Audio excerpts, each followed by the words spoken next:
Assalamualaikum warahmatullahi wabarakatuh dan salam sejahtera kepada sidang penonton. Pada kali ini, kami daripada kumpulan 1 ingin membentangkan tentang bab 6 berkaitan cabaran selepas pembentukan Malaysia dalam subtopik 6.1 cabaran dalam Malaysia. Sebelum pergi jauh dalam video kali ini, saya akan memperkenalkan ahli-ahli kumpulan 1. Ahli yang pertama iaitu Muhammad Luqman, ahli yang kedua Muhammad Zahin, ahli yang ketiga Nurin Izani, ahli yang keempat Siti Nur Ainun dan ahli yang kelima Nur Syahira Afiqah. Seterusnya 6.1 cabaran dalaman Malaysia. Mari kita lihat di paparan skrin terdapat beberapa gambar lukisan yang telah disediakan oleh ahli kumpulan 1.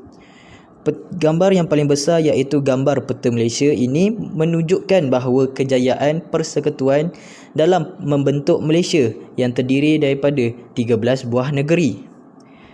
Antara cabaran-cabaran yang negara terpaksa hadapi ialah gambar nombor 1 yang menunjukkan bahawa penduduk yang terdiri daripada pelbagai latar belakang, kaum dan etnik. Cabaran yang kedua pula, negara perlu mewujudkan keseimbangan pembangunan dan sosioekonomi.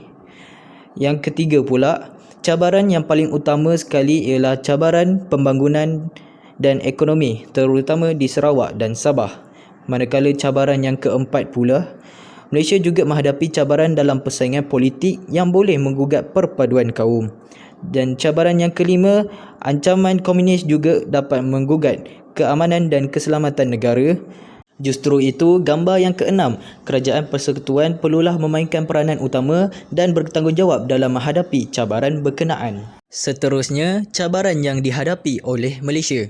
Yang pertama, cabaran pembangunan dan sosioekonomi di Sarawak dan Sabah. Pembentukan Malaysia menawarkan peluang ekonomi yang lebih luas kepada semua negeri. Hasil bahan asli yang disumbangkan oleh Sarawak dan Sabah dapat meningkatkan jumlah ekspor negara. Pengeluaran ekonomi negara bertambah daripada getah dan biji timah kepada lada hitam, petroleum dan sebagainya. Walau bagaimanapun, negara menghadapi cabaran bagi menyeimbangkan pembangunan dan ekonomi di Sarawak dan Sabah.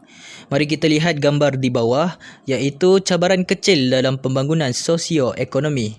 Cabaran kecil tersebut ialah cabaran memajukan sistem pendidikan.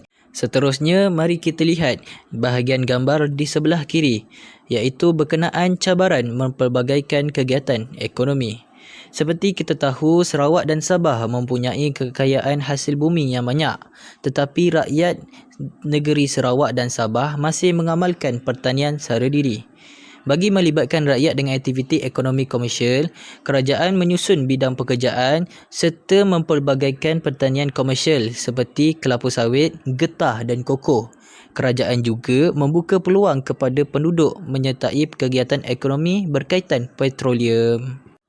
Jom kita lihat gambar di bahagian kanan iaitu cabaran kecil dalam pembangunan sosioekonomi yang terakhir, iaitu memajukan sistem perhubungan dan pengangkutan. Seperti anda tahu, saiz negeri yang besar bagi Sarawak dan Sabah menjadi cabaran dalam bidang perhubungan dan pengangkutan. Kedua-dua negeri ini bergantung pada sistem pengangkutan air bagi tujuan perhubungan. Justru itu, kerajaan membina sistem perhubungan dan pengangkutan terutama kepada penduduk di kawasan pendalaman. Sejak pembentukan Malaysia, usaha menyeimbangkan pembangunan dilakukan melalui rancangan pembangunan 5 tahun Malaysia. Sarawak dan Sabah dimasukkan dalam rancangan Malaysia pertama bermula pada tahun 1966. Cabaran yang dihadapi oleh Malaysia yang kedua iaitu cabaran politik di Sarawak. Mari kita lihat gambar rajah yang pertama yang menunjukkan krisis perlembagaan yang berlaku di Sarawak pada bulan Jun 1966. Seterusnya, gambar rajah yang kedua terdapat 21 orang ahli Konsil Negeri tidak berpuas hati dengan kepimpinan Stephen Kaluningkan sebagai Ketua Menteri Sarawak. Beliau dipecat oleh Gubernur pada bulan Jun 1966. Pada gambar rajah yang ketiga, Stephen Kaluningkan mencabar tindakan ini di Mahkamah Tinggi Sarawak dan memenangi kes serta kembali menjadi Ketua Menteri. Malang sekali, pada gambar rajah yang keempat, beliau mendapat undi tidak percaya dari Konsil Negeri. Seterusnya, gambar rajah yang kelima, krisis politik ini menyebabkan berlaku ketidakstabilan di Sarawak yang mengancam keselamatan dan keamanan. Pada bulan September 1966, darurat diisytiharkan di Sarawak. Pada gambar rajah yang terakhir, Stephen kaluningkan digantikan dengan Tavis Lee. Akhir sekali, cabaran yang dihadapi oleh Malaysia iaitu cabaran perpaduan kaum.